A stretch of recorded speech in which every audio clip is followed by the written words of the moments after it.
Good morning mga ka-hunter. Meron na naman tayong bagong baril na dumating, airgun. Yung tatak niya ano to? Hindi na, parang nahawig sa amscore nung araw, ganun. Ngayon ito pinapasiro sa atin yung scope. Gawa nang yung may-ari nito ay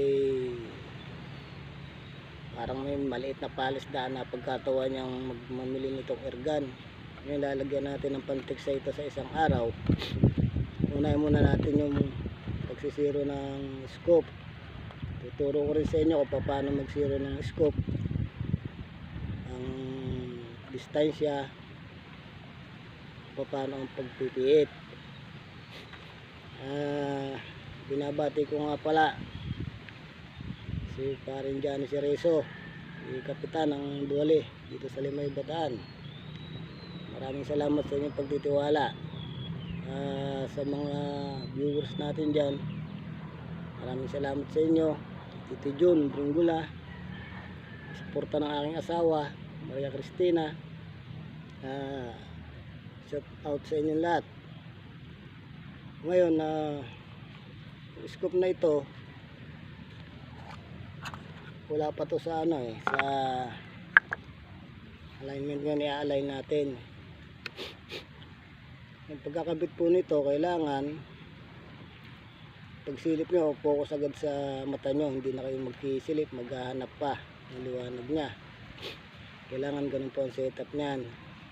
Nakakatuwa lang dito sa scope na to, ito makikita nyo na yan, parang may sing-sing.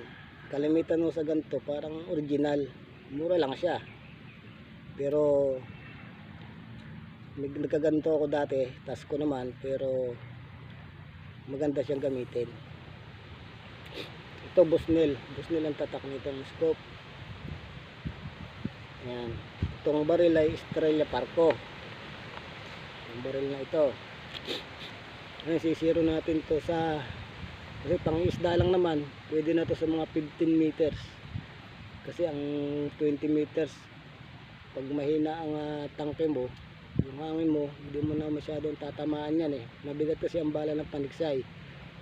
15 meters na medyo malayo na talaga ho yun. Kailangan doon yung mga big tank, mga bagong labas. Ito kasi mga sinauna lang to, maliliit lang ang tangke nya, kaya 15 meters lang, malayo na yan. Pinakamalayo na yan dito sa paniksay na gamitin natin na yan. Ngayon tuturo ko naman sa inyo kung paano isiro yung scope. Gumawa na rin tayo ng targetan. Pakita ko sa inyo, medyo malayo kasi wala tayo ibang camera kundi ito lang. Kita natin, ayan sa mangga. Pupuntahan natin yan doon sa mga supporters natin dyan sa inyo. Shout out, sundan nyo na lang po ako sa YouTube account ko para makita nyo pang mga iba. Ito yung target natin, yan, nakikita nyo sa 15 meters.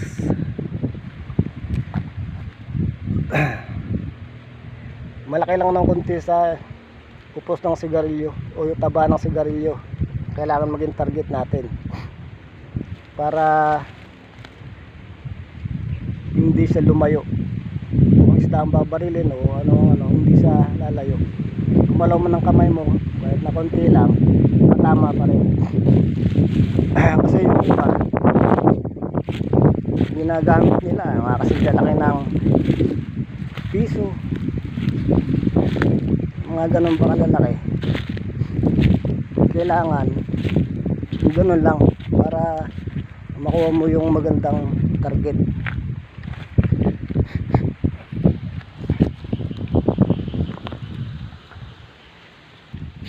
Ngayon mga kanter, simulan na natin. Pagkakarga po ng tangke sa baril, dapat po ito may tinatawag na parang extension, pati din itong valve para hindi malustred man yung ikakabit mo valve dito. So ngayon wala pa, pero yung may-ari nito pabibili natin. Kakarga muna natin siya ng hangin. kailangan po pag tagilid huwag nyo pong ipipilit kasi po masisira ang thread. Kailangan po kunin nyo yung lapat nya. Pasensya na kayo, medyo may sinus tayo ngayon eh.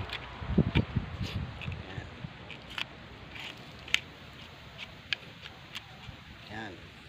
Hanggang po natin yan. Tatandaan nyo po, pagka tumagilid, huwag nyo po itutuloy. Ilabas nyo agad. Kaya po kailangan meron niyang extension para hindi siya masira ang thread. Meron na rin tayo diyang yan. Ang bala natin. Yan, pellet na yan. Bala natin yan. Gagamitin natin.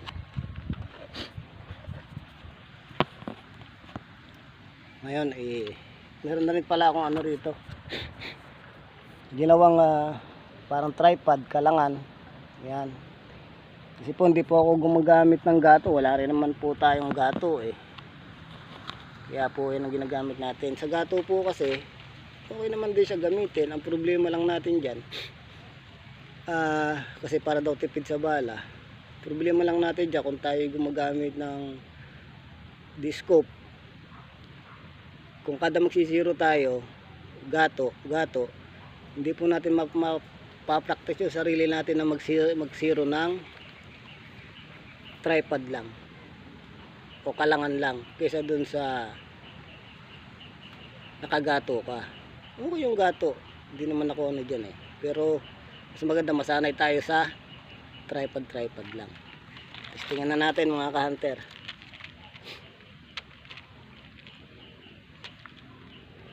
Medyo may kamahalan na rin ng scope ngayon eh. Pasensya na kayo, wala ko ibang camera, isang camera lang tong ginagamit natin.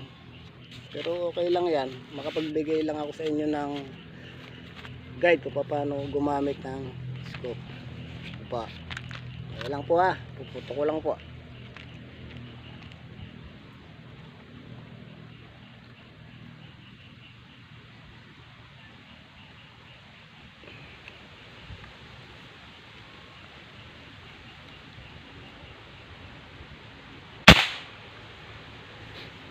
Yun, medyo mataas. Ito mga ka-hunter, palagay nyo mga ilang inches yan. Mataas siya na kanan. Ayan. Kailangan ma-shoot natin dyan sa target na yan. Kahit hindi shoot na shoot, tumama lang dito, basta hindi siya lalabas dito. Okay na siguro yung zero na ganon, dahil isda ang babarilin,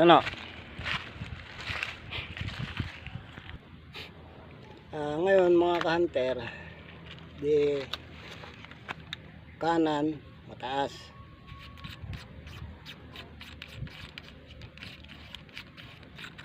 sa akin mas okay yung gantong scope na nasa loob yung pipihitin mo kaysa yung nakarektang nakalabas. Kasi minsan may posible na may mapihit, kung nilalakad ka masabit, ganun ba? Ngayon kanan siyang mataas. Paano po ba ang pagpihit ng scope? Kung nasa kanan siya, ang tama ng bala, nakita nyo naman kanina sa kanan. Ang pihit po niyan is dito papasok. Kung nakaganyan ang baril nyo, ito po papunta sa unahan. Mula baba, itataas natin pa ganun para siya umusog. Ano po? I-try po natin. Yan. Bakit sabi ng iba, bakit ang daming pihit? Hindi po tayo kasi katulad ng iba na 1 inch per click. Hindi po. Para sa akin po kaya mo nang tansyahin yan kung gaano ang layo, kung ilan ang pihit. Kasi po kung pa isa-isa, pa apat-apat, ganyan, Baka kung 22 ang gagamitin nyo, baka wala na kayong bala, hindi nyo pa naisisiro yan. Ngayon, napihit na natin ang pakanan. Ibababa naman natin siya na papunta uli doon ang pihit sa ibabaw. O ganyan. Pababa po takbo niyan. Huwag kayong matakot kung sumubra. Madali ang adjustan. Kasi iba ganun eh. 1 inch daw 4 click. Hindi po ako ano ron eh. Yung iba siguro ginagawa nila yung ganun, pero sa ano hindi eh. Mas okay na sa akin yung kwan. Ikaw na ang mag-adjust. Pag matagal ka nang gumagamit ng scope, makukuha mo yan. Kung bago ka pa lang, tatagalan ka eh. Pero pag nasanay ka na, yan, makukuha mo yan. Testing nili natin mga ka-hunter.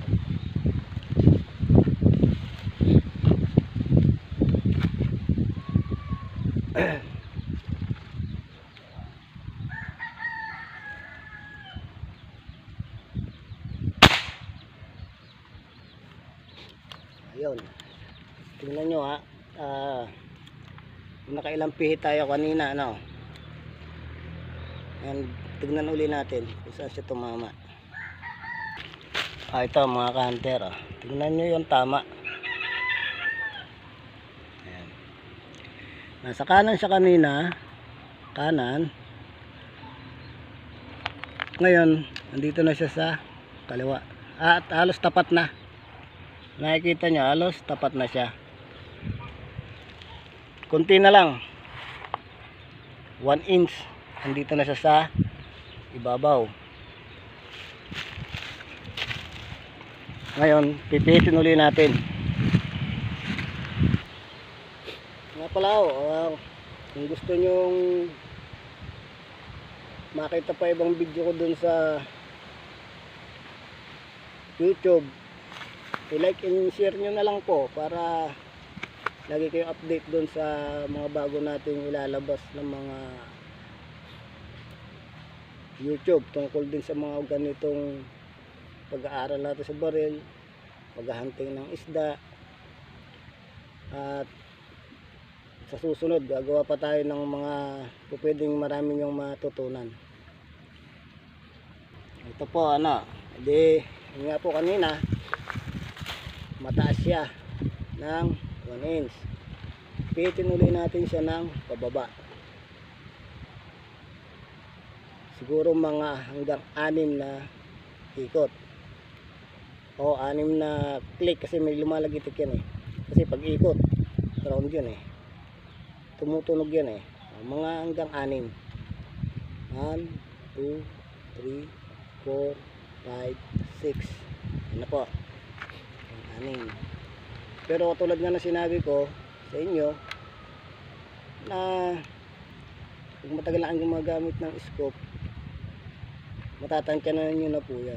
Ito man, kulangan man to o sumubra man to, kunting adjust na lang. Putok uli natin.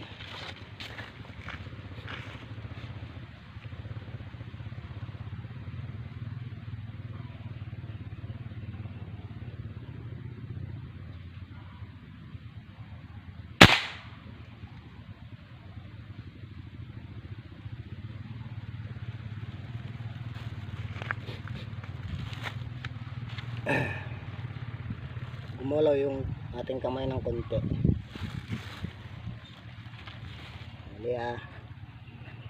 Gumalaw siya eh. Try ulit natin hindi na bago yung tama niya eh. Yung bala natin na UP. Baligtad tayo ng labas ng bala. Kasi itong gantong bala madaling mayupi. Pag nagkamali ka ng yan. Okay.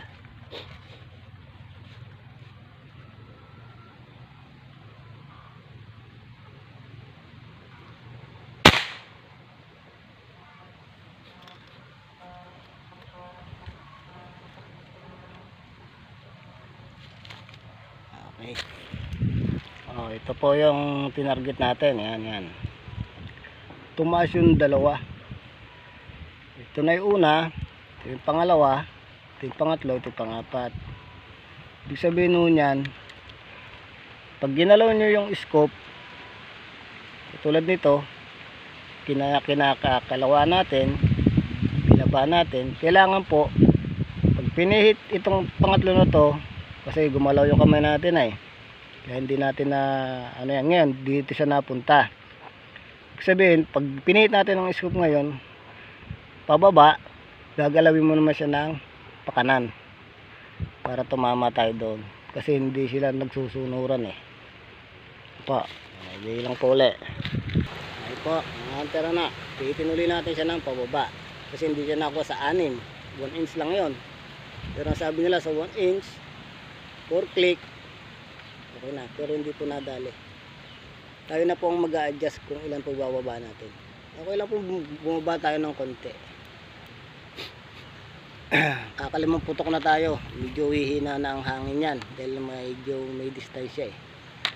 Una yung hangin mahangin na ganyan, mahirap din siya nagsisiro pero madadali natin yan. Puli ha.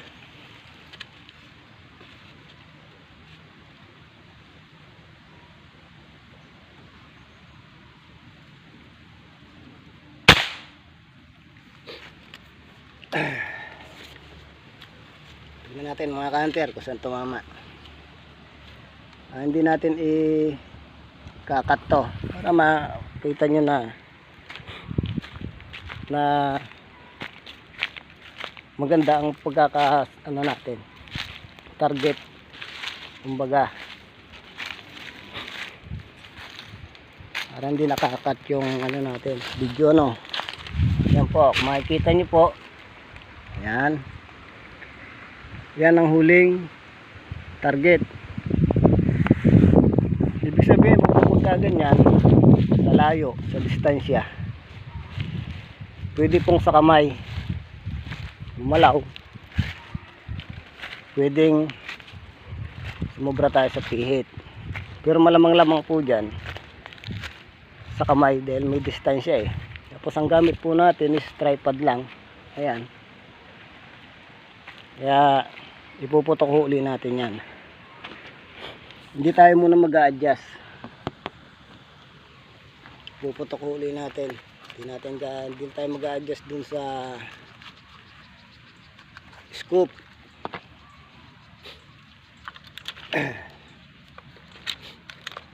Pag doon pa rin, ibig sabihin yan nasa adjustment nya.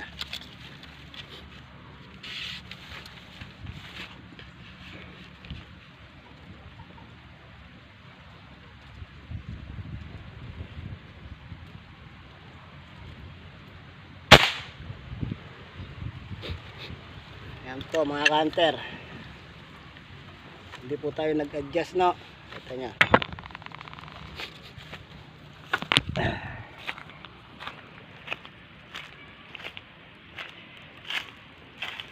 At maganda-ganda rito, meron tayong pwestuang magandang targetan, walang bahay, puno, kaya puno-punong mangga yan eh. Ayan po, ayan ang huli nating target. Nakita nyo po pumasok po, di ba? Nakita nyo pumasok. Ibig sabihin po nun, yung kumanan ay yung kumaliwa na yon, galaw lang po ng kamay na pinutok natin, pumasok. Okay na po yun, nasiro na po tayo. Ngayon sa isang araw gagawin po natin to ng paniksay. At yun naman po ang tuturo ko din sa inyo kung paano. Yung pong sinadjust ko sa inyo sa scope, base lang po yun sa nalalaman kong konti, pero po sa susunod tuturo ko sa inyo kung bakit pawala-wala sa zero ang scope, kung anong gagawin kung sagad na yung natin adjustment, ay lumapit, ay tumaas baba. Yan po ituturo ko sa susunod. Maraming salamat po mga ka-hunter, at need ko po ang inyong suporta Sa mga manonood natin dyan, marami pong salamat sa inyo. Kay Paring Roy Balimban, mga tropa natin dyan, Jason Fernandez at Fernandez, sa mga kasama natin na maniniksay, mga Fernando family, maraming salamat sa inyo. Sa susunod na po ulit mga kanter, maraming salamat po.